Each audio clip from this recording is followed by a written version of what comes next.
Alright, just waiting for it to connect. There we go, looks like we've connected now. Okay guys, thanks for checking out the stream.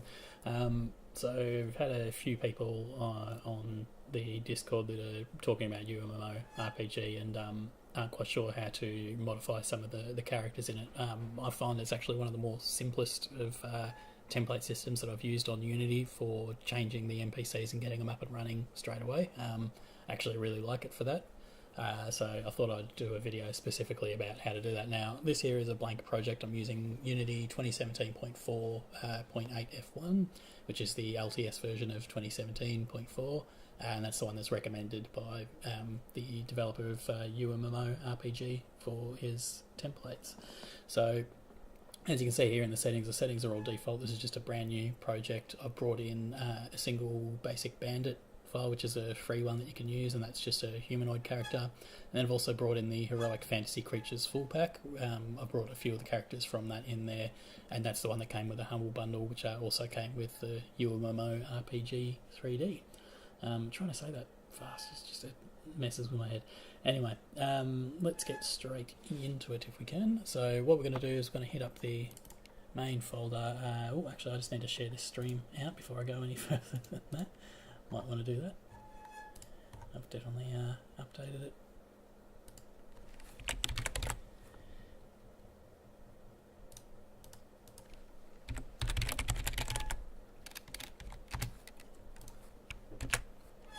There we go, that's my stream. So I'm just going to post this here.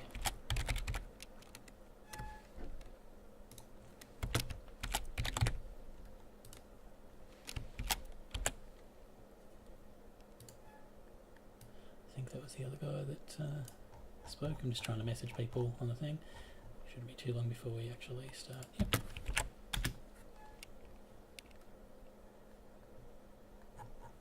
There we go. Alright, cool. So they'll jump in anytime soon.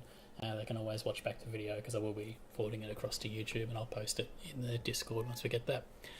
I'll just give that a minute for people to tick over while I talk about stuff.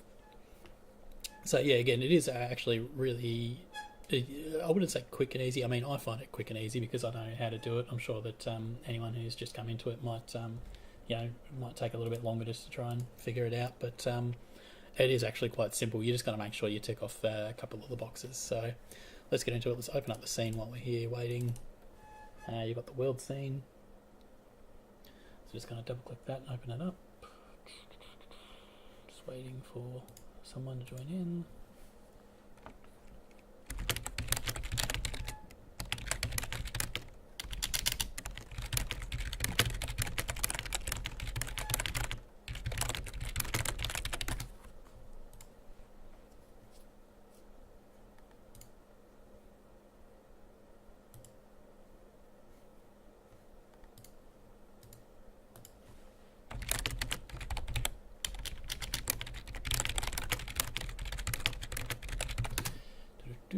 So we've got our scene here now, which is great.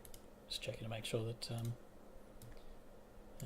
one of the Discord users has jumped in. Anyway, so here's our scene here. We've got a whole bunch of things going on. Normally what I like to do, so we've got, I'll just actually take you through that here. So we've got the Alchemist there, which is an NPC. We've got 1, 2, 3, 4, 5, 6 skeletons and a bandit. So I'm actually going to delete these excess skeletons because we don't need them. Then we're just going to have our bandit. I'm going to hide our canvas for now because we also don't want that just getting in our way. So we've got the skeleton here that we can change around. So let's have a look at the skeleton.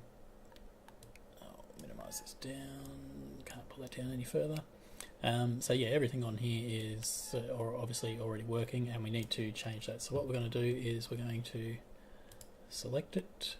And you'll see here in the prefabs folder, entities, monsters, we've got skeleton. Now we can rename this one. Let's call it skeleton new. And I'm going to actually drag that down so it becomes a new prefab. So now this prefab here, this entity in the hierarchy will be linked to this new prefab. And you can see everything's got it set up. If we click on controller, we've got the controller there for the original skeleton. I'm going to control D that, and then I'm going to click on skeleton new, and then controller 1, so that we know that it's got the new one. And then I'm just going to apply that to the prefab. So now our prefab that's in the folder has got that connected to it. So what we want to do now to change it, if we open this up, you can see we've got the name, 3D model, minimap marker, aggro area. I'm just going to hide that now because it gets in the way. Our 3D model is the thing that we need to look at. So here we've got the head, limbs, the torso. These are all skinned mesh renderers that come with the model. And then we've got the actual skeleton here, which has the sword mount on it because that's another 3D object that's placed over the hand. All of that we can actually get rid of. Just going to delete that straight out. Yep, because it'll break the prefab, but that's fine. And then we're going to come to our Heroic Fantasy Creatures pack. So we've got the must-have villains, the Living Dead is got the Skeleton Knight in it, so I'm going to grab that. Going to check out our prefab. You see we've got Legacy and PBR, depending on what you want. They're both pretty much the same. We want to remove this animation. I'm going to use the PBR because I can. Just going to drop it as a child of the 3D model. So now it comes in there. We're going to zero this out, and it's now standing where our skeleton was standing just before. The next thing we need to do before we go any further with it is select this layer up here. We need to change that to monster because it's on the monster layer. Yes, we want to change the children in it, so everything below here will pop up as the in the monster layer, and everything on here is also monster, I believe. Yep. So the whole thing should be monster except for the minimap marker and the aggro area because they've got their own special layers that they need to mark out. So now that we've done that, the next thing we need to do is I need to find the pelvis joint, which is here. It might be called the hip joint on yours or the root. Basically it needs to be halfway up the model in line with the hips, so the base of the spine where the hips and the legs are, and we want to add a component to that. We want a Capsule Collider. Create that there, and we need to drag it up to where we want it. Now if you have a look, it's gone out in a weird way. If I adjust the radius of it, you see it's in the wrong direction, or on the wrong axis, so just turn it around till it's facing up. So this one here had to be on the x-axis. Depending on how your character's modelled, it might have a different way.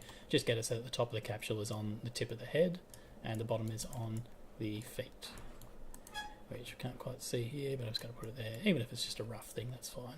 And I'm just going to shrink the radius down so it's a bit more in line with the character, and that should be good for it. So that's it, that's now set up for what we need, but we need to adjust the rest of the prefab. So back here where we've got this section here, we've got the animator. Now the animator, we've already changed it to a new controller and we're going to put some animations in that, but we also need to change the avatar so that because this model that you bring in, or any model that you bring in, it'll either have a generic humanoid skeleton system or avatar, which will mesh with any other humanoid skeleton, or it might have its own names, but it basically has target points that it needs to meet. And Unity's pretty good for picking up humanoid skeletons, but if there's anything else, if it's a generic one, you definitely need to change the avatar. So we're going to select this here, and we're going to find our Skeleton Knight avatar, which is this one. Otherwise you can always collect our model here. What have we got? I don't really have it there. Okay, so hard to choose because we don't actually have the Skeleton Knight. Oh, here we go, Skeleton Knight. If we open it up, nothing there, but if we go to the FBX files, you see Skeleton Knight is right here, and we can choose the Skeleton Knight avatar and drag that across into our thing. So if you've got the FBX model of a file, that'll be where the avatar sits in there. That's all on part of the import. If you need to look at importing generic models and things like that and building a skeleton for them, that's a completely different kettle of fish. Most of the models that you can get off the asset store now already have all this built in and are ready to go. Anyway, back to this. So now we've changed the controller, the avatar, we've changed the controller. We haven't put any new animations in yet, but we'll leave that till after. Next thing we need to do to make sure that it works properly is this here. As you can see, it's now missing a collider because we deleted it when we deleted the old skeleton. So we just need to replace the collider there, and that's the one that we put on the pelvis here. So we can just make sure it's highlighted, move it to where we've got to go. Click and drag, so click and keep holding the click, and you can just drag that straight on there. Otherwise you can always lock that there and then just click on that and drag it across manually. But once that's filled out, that's all ready to go. If we come down here, this is already set up. See, an effect mount, we also would need to put one of those in there if we're going to have any kind of special effects on it, which, you know what, we can do that anyway. Let's put in So we want it at the base of the model, so we're just going to go here, create an empty, and call it effect mount. And that's just going to be at the 0 point of our model, so every time the skeleton moves around it will still be at the base of the model.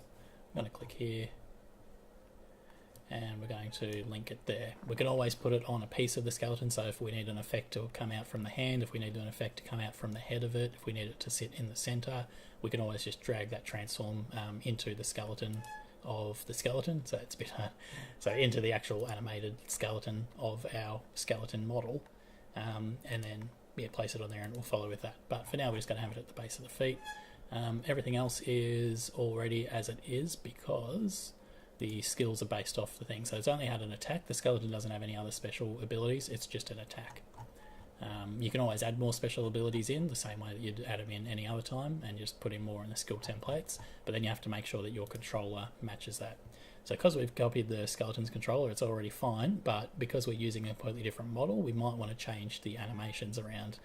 This particular skeleton, I think, was it's a humanoid one. Yeah, I think he's recently replaced, or over the past few iterations has been replaced with all humanoid models, so they'll blend with any humanoid animation pack that you've got.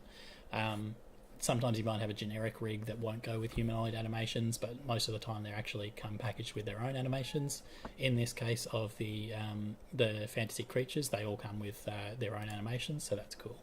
So we're going to double click that to open it up, and now you can see we've got a few different states here. We've got idle, run, normal attack, strong hit, and drop dead. Don't have to worry so much about strong hit because it's not actually a feature of the skeleton.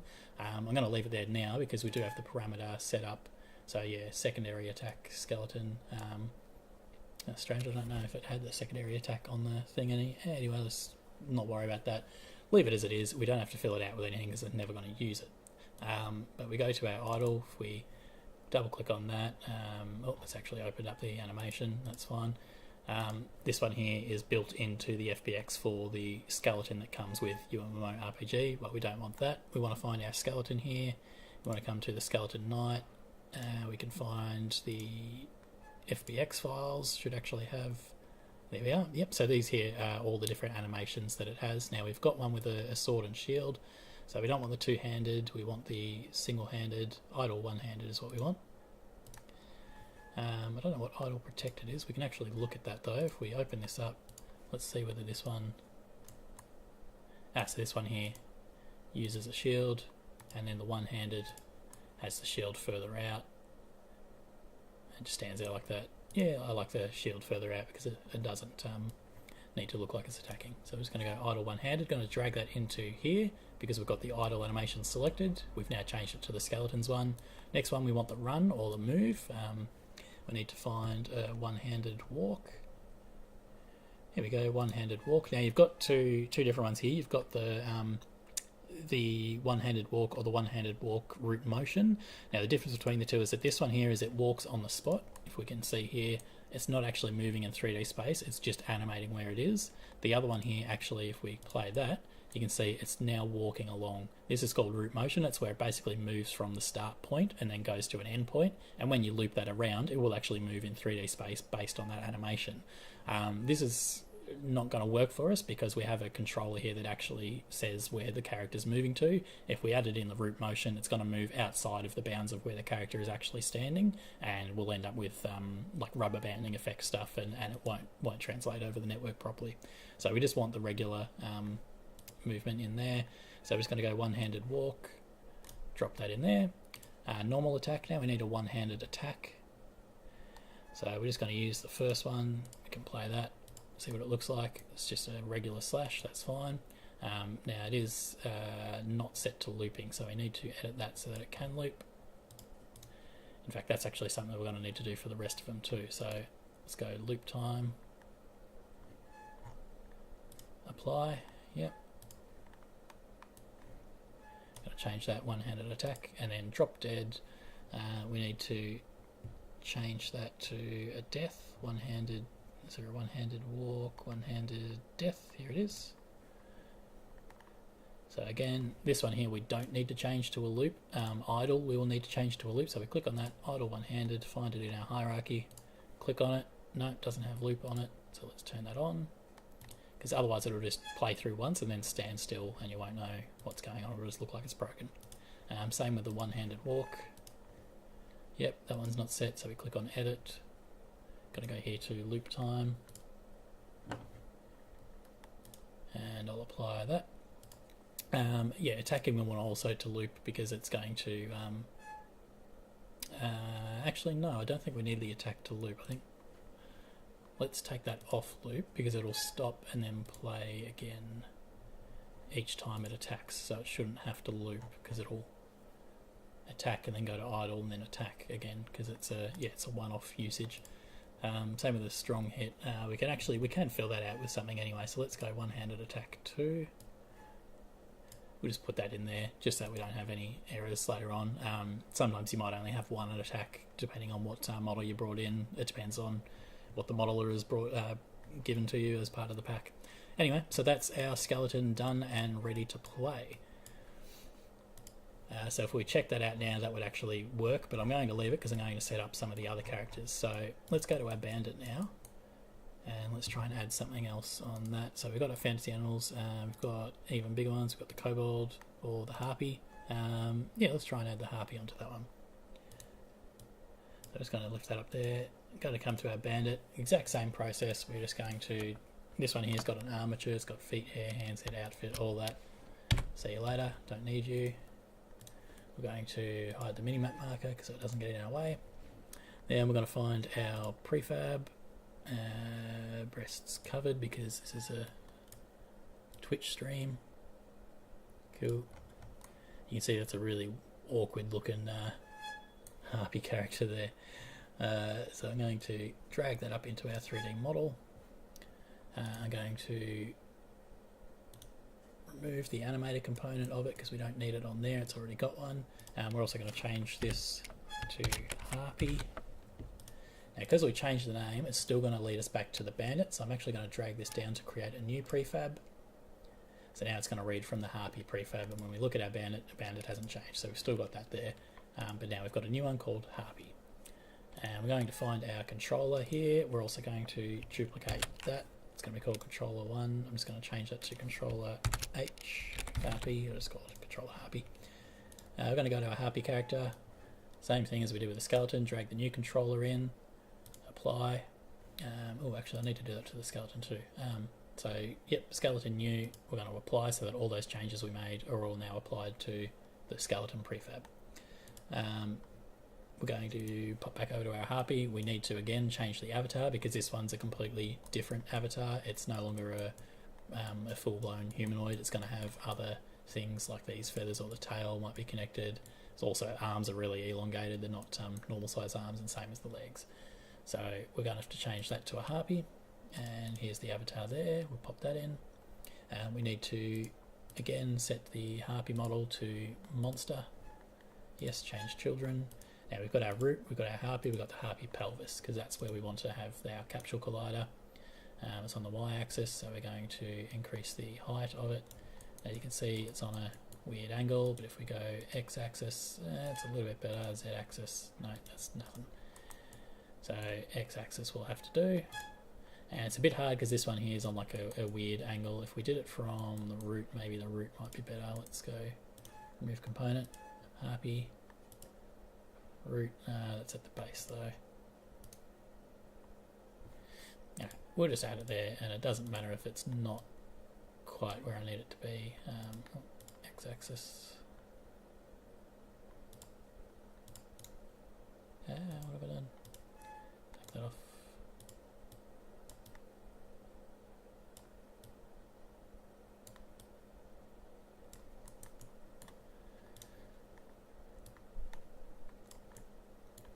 Leave that. This one's going to be difficult because it is on such a sharp angle because of the way that it's angled over, but we'll try it like that. I think it should be okay, but we'll see if we have any issues, and then we'll problem solve them afterwards. Now we need to get the collider across, pop that in there, and again, normal attack and a secondary attack. So this one is going to have two different attacks, and we're going to put in an effect mount. Now let's put this mount on the head. So we'll get our neck, we'll get our head. Oh. Harpy head, pop, going to apply. Did I pop that in the right place then? Did I put that somewhere I shouldn't have? Where's my... No, effect man, harpy head. It's meant to go there. Cool. And we're going to open up our controller now for the harpy. And we've got our idle. We need to find the harpy character, FBX files, and we need to just find an idle. So we've got fly, we've got get hit, we've got glide, we've got idle. What does the idle look like? Is this one? Alright, so this is it on the ground, not doing anything. Depending on what you want, maybe you want the harpy up in the air, so we can do that if we find a fly.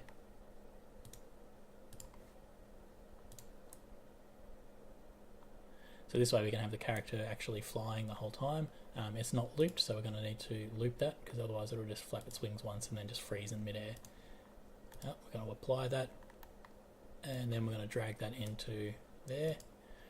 Run, we're going to have the same thing pretty much, because it's... Oh, we can have it glide. What's gliding look like? So gliding's a little bit different, so it flies in the spot and then it glides towards the character. Oh, you didn't see anything there, that's fine. Oh no, harpy run. We've got a running one as well. We don't want that, we'll just have fly. So we can use the fly for both the idle and the thing. The difference will be is that it's actually moving when you see that. Normal attack, so we're just going to have, again, attack 1.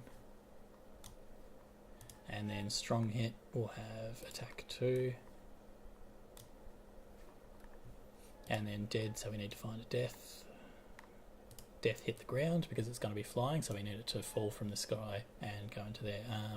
Actually, we need to check that attack and make sure that that's a flying attack. No, so that's not actually a flying attack. So let's have a look at forward. No.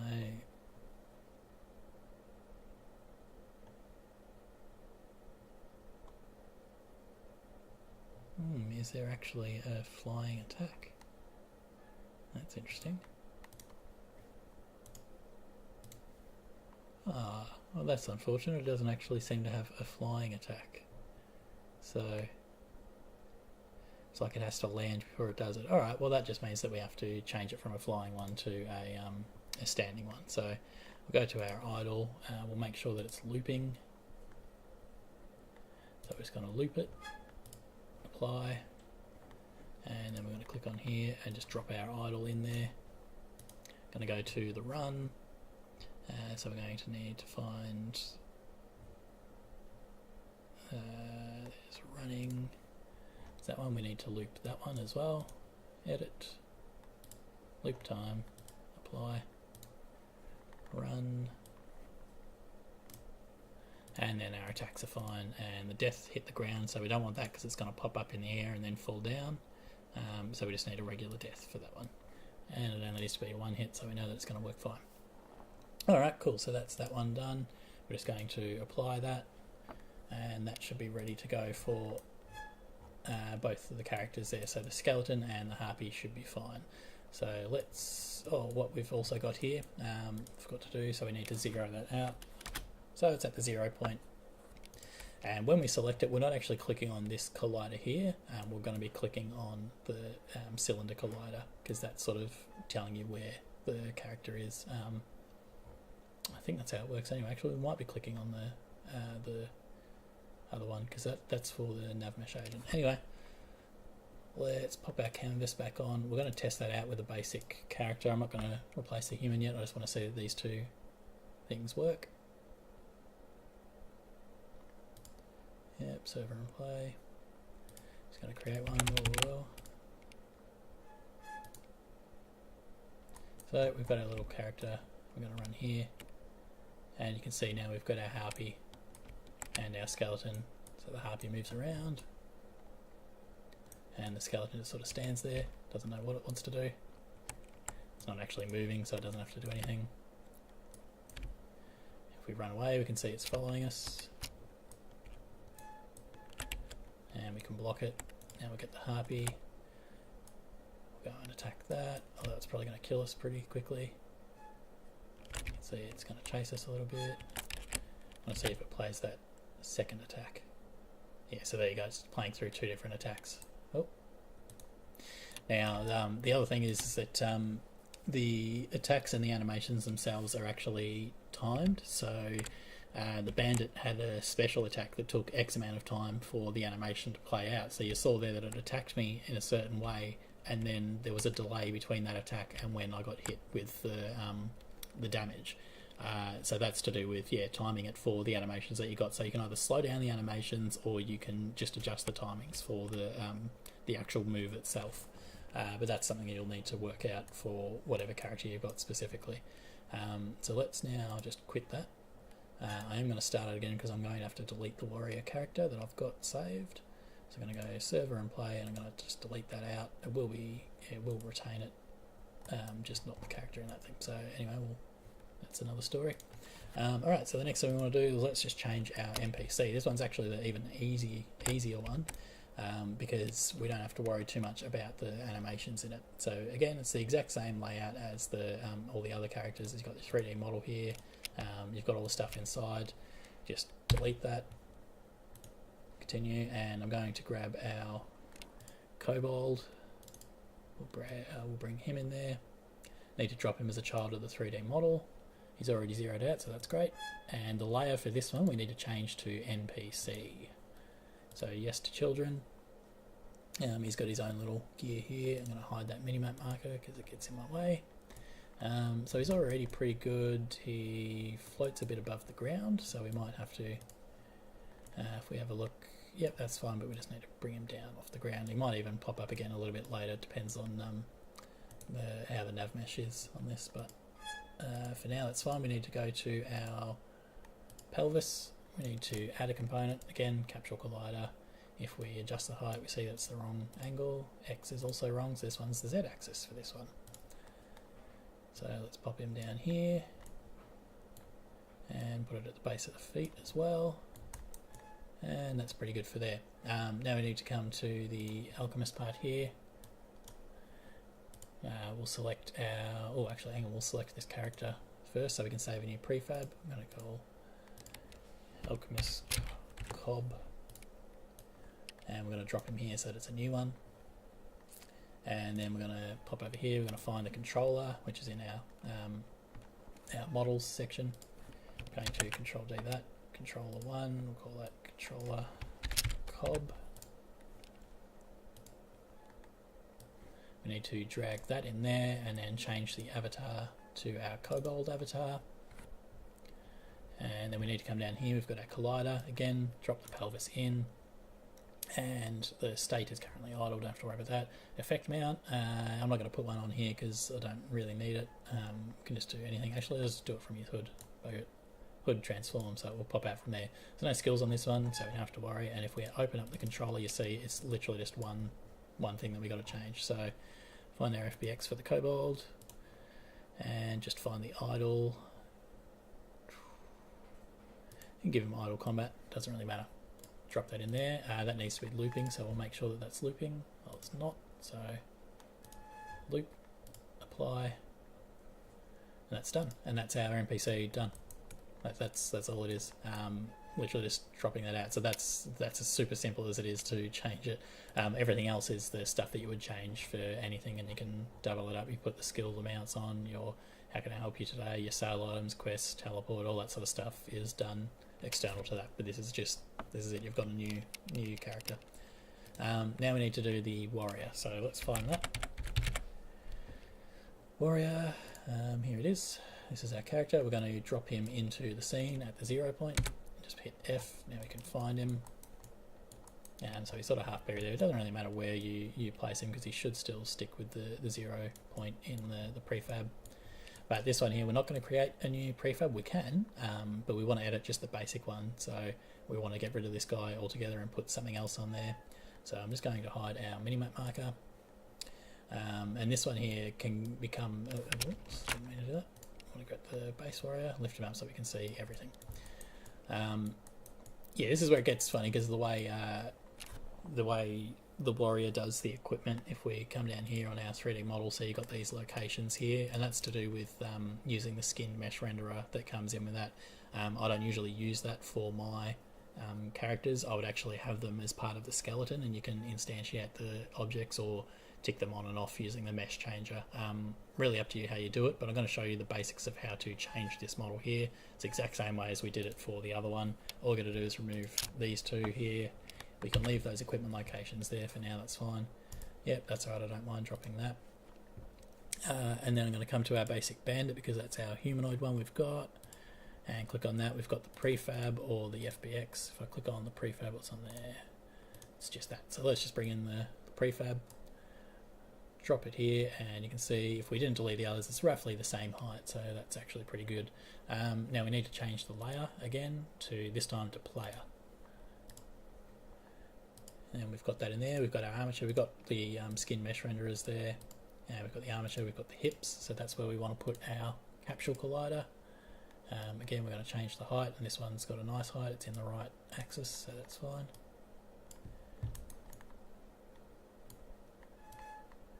Bring that up slightly so that matches. Now we're going to go to our warrior. We're going to drag that collider across while we still have it. Hips, collider. And say we want the chest to be our location for where is it? Missing transform, there we go. We want our chest to be the point where we radiate certain effects from, so we'll leave that there. We're going to go to our warrior. We're going to, because we're not going to be using this one anymore, we can just edit the same controller, that's fine, but we do need to change our avatar so that it knows that we're using the bandit. Oh, actually, that's one thing to look out for. So this avatar here isn't actually our proper bandit avatar. This is the bandit that used to be standing over here. That's the monster one. So let's make sure we choose the correct bandit, and its basic bandit avatar is the one that comes with this model. Again, if we were using the FBX, we've got it up here in our basic bandit. Just click and drag it across into the field there. So that's fine, but now we need to change the controller for it because the animations on this are absolutely horrible, and I don't know if I've got no, there are animations. Excellent. So walk forward, well, we've at least got that, so that's good. So our run, we've got to walk forward, we can drop that in. Idle R to neutral, is that it?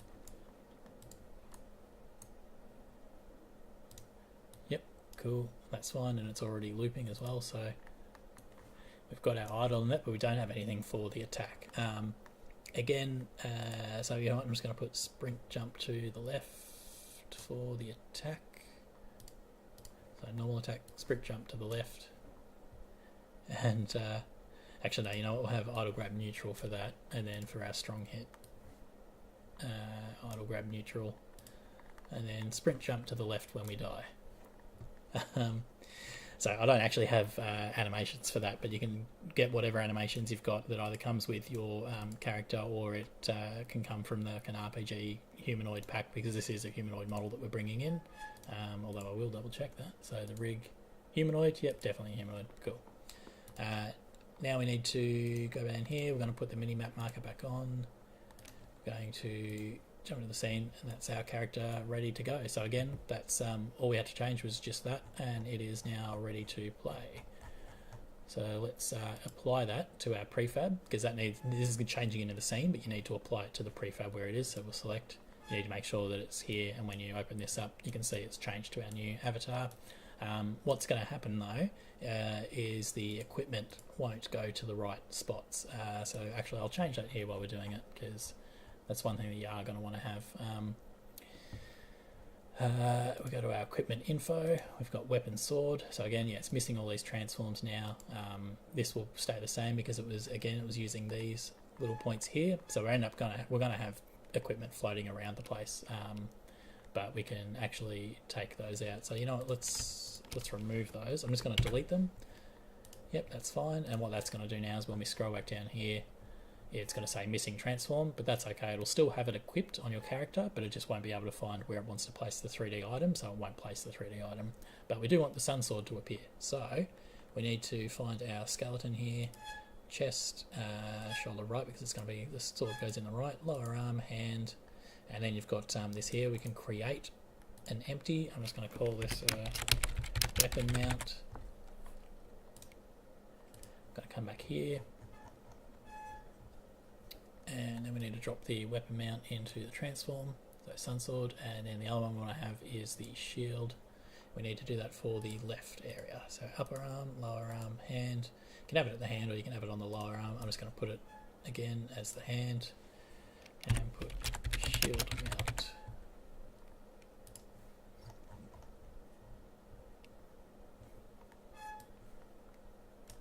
Shield mount. And then when we get in the game, oh actually, so we need to apply that. Then we're going to just delete it from the scene. Now when we press play, our canvas is turned off, so we'll turn it back on. We'll server and play. We're going to create a new character. It's going to be a warrior. We're going to go we. Select him, and now you can see we've got our new character. And he's walking forward because we've given him the new animation to walk forward. The speed could be fixed up because he's sort of sliding around.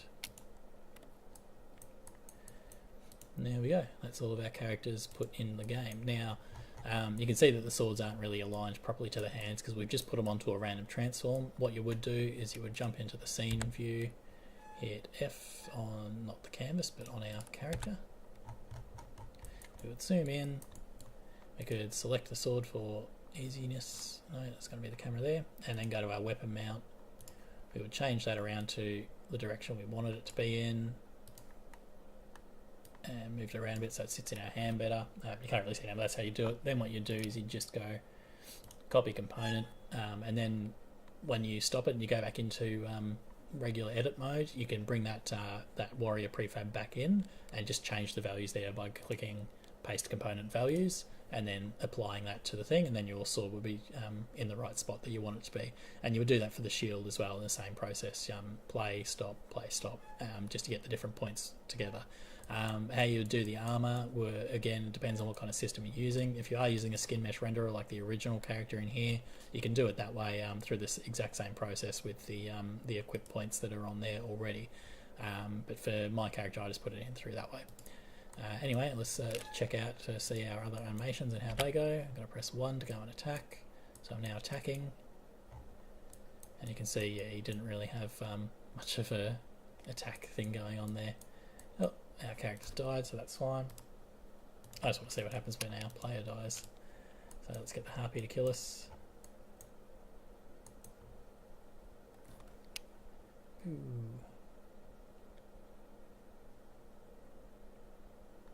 So it was a sprint animation that's playing, that's fine.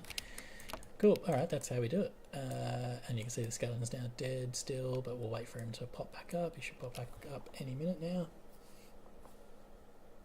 Yep, so it'll disappear first, and then it will respawn the skeleton once it pops up. It's just basically disabled the mesh.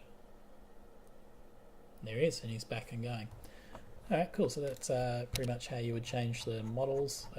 It is fairly simple. Like, I mean, there was a lot of different steps and I took a while to sort of explain it, but you'll see once you get the hang of it, it will take you only a few minutes to change everything. As long as you tick the right boxes, it's fine. Now, one of the other things that was brought up in the Discord was that for some reason they had a skeleton, or they had a monster that was, whenever there was more than 5 of them, it would play around with the animations. So I'm going to grab our skeleton and I'm going to duplicate it a few times. So I'm going to just go Control D, move it around, Control D. So it was when they were more than 5 in the same area. So we've got 6. I'm just going to go 7, Control D, 8. I'm going to put a bunch of skeletons. Oh, we've got to turn our canvas back on again. Keep forgetting that I've got it turned off. Ooh, so here we go. So you can see now they're all playing their animations fine. I'm going to get this one. I'm going to hopefully try and kill it without dying. I don't think I will though. I think I'm going to die. I'm going to hit that. Pop one of those. Snap, cool, we can kill that. And I'm going to hit that one as well.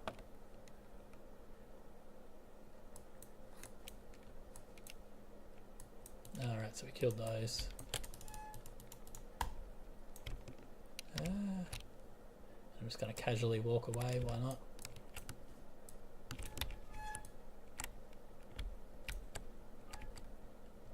Just going to wait for these ones to respawn and see if it gives me any issues with them respawning and losing their animations.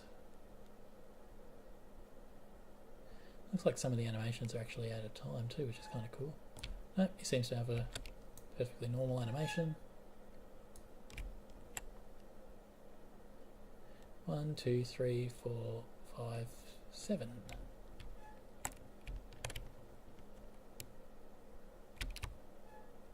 They all seem to be working fine. Happy with that. Whoa! That's quite the mob. Sorry, a little in joke there. Alright, so there you go. That's how you set up new characters, especially the ones from the pack. The Harpy does look pretty cool actually when it runs around. It's quite a cool model. You can put on all the other ones like the Watcher and the big demon I've had in another VR experience too, and that was pretty hectic. Anyway, I hope this helps you guys when you're putting together your new projects. Thanks for tuning in.